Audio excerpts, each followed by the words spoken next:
395. This is from Chase in Columbus. And he brings up a really good point. And it's a question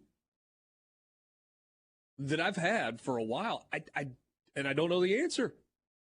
Chase in Columbus says Jimbo, talking about Jimbo Fisher at Texas A&M, and Dabo, of course, at Clemson, are hell-bent on the NIL morality ship all the way to the bottom, huh? Worthy, I do not understand. I'm not the smartest guy on the planet, but I'm not the dumbest guy either. I feel like, and I think these guys are different, right? I mean, I think Dabo is very different than Jimbo. So let's talk about them separately. But I feel like Jimbo Fisher, he's the guy that, trying to make this G-rated, that there's got to be another analogy, because the one I'm thinking about is the whiz it on your head and tells you it's raining and expects you to believe it. But they do it in different ways. They're both lying. That's the root of all of this. And college football coaches, generally speaking, are liars. All right, but hold on for a second. Why, though, with Jimbo? Why? Does he think you, Michael Borky, are dumb? Does he think that I am dumb? His fans Does he are. Think no, they're not. Sports fans generally are. Look, man, we saw it with Lane Kiffin and his interest in Auburn. There are still Ole Miss fans to this day that are completely and totally convinced that it was just 100% made up by the media. He had no interest. It was all our fault. But there are people that still believe that. Why? Because Lane Kiffin is still the coach at Ole Miss, and therefore there's no way he could have wanted to be anywhere else. There are people that just believe that. You can sell crap to your fans. People do it all the time, and fans will eat it up. They abandon all rationality when it comes to their team or their school. A&M fans love this crap. Look at their message boards and their replies to tweets and stuff. They love it. They eat it up. They buy it. They completely and totally believe it. It's just everybody else that thinks he's full of crap. Same thing with Dabo and Clemson. So in case you guys out there didn't see it yesterday, Dabo had a quote in his press conference where he said yesterday, I'm not kidding, real quote, "We built this program on NIL. We really did. We built this program in God's name, image, and likeness." And when you sign 16 4 or 5-star players, everybody knows that you had to engage in NIL, pay for play, to get 16 blue chip prospects in a signing class. You have to do that. It is a requirement. But Clemson fans heard that and think, you know what? Dabo's right. We recruit different kind of kids here at Clemson. When all of us know that's a bunch of crap, his fans eat it up and think that they're special. Because every fan base thinks their school is special, right? Every single one of them. Clemson's a fine place. It's a nice campus. They've got nice facilities. They've got a good fan base. They are no different than 13 places in the SEC. They're really no different than so many, but to them it's special. To A&M fans, College Station's different. So why wouldn't a kid want to come here? Because to me, this place is so special.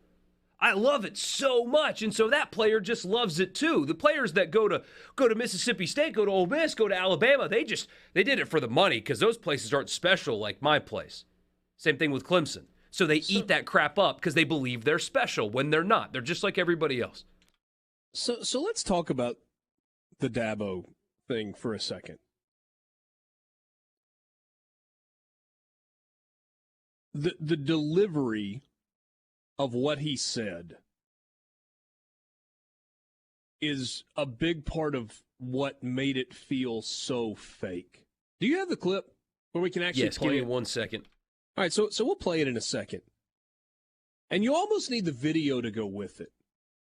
Because there's like a pause and a smirk. And then it's like he delivers this line that he's been contemplating. So here's where I am on the intersection of sports and religion. I'm not suggesting that this is where you should be.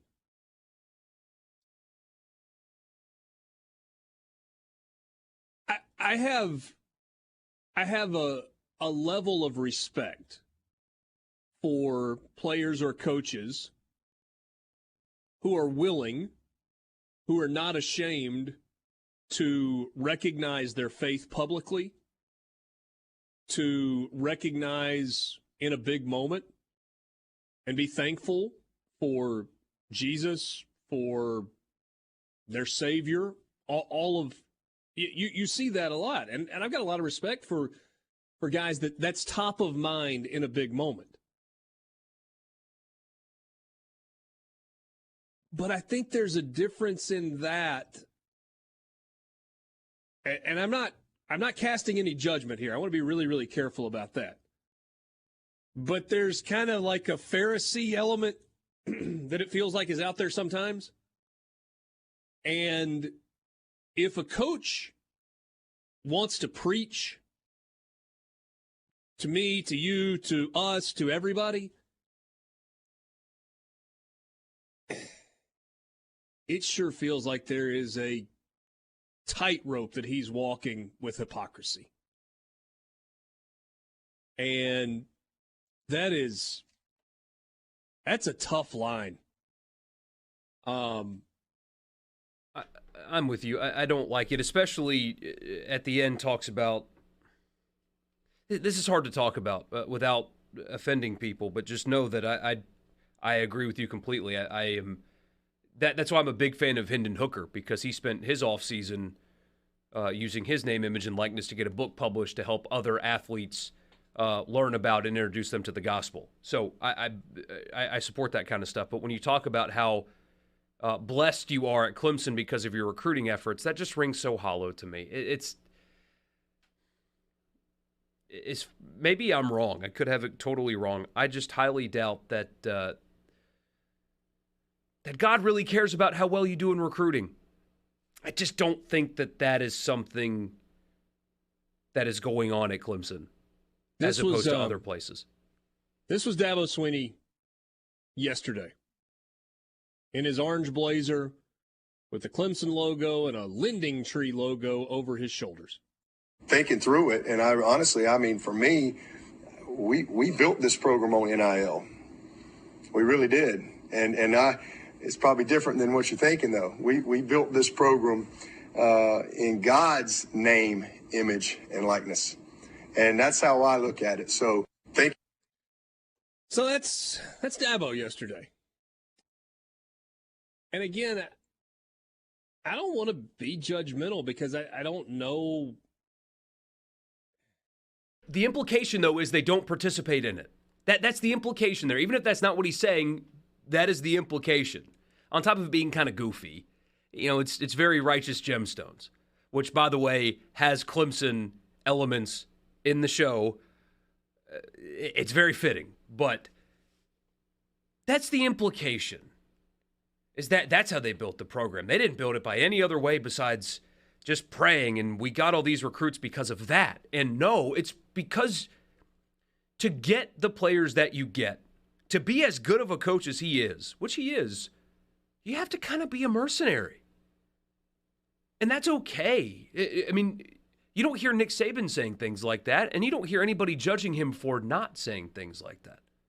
Because you have to be a mercenary. You have to be a killer. And you also have to participate in things that are unbecoming to a small percentage of fans. But you don't get 16 blue chip players without participating in NIL. So don't try to sell people that you're not. It's very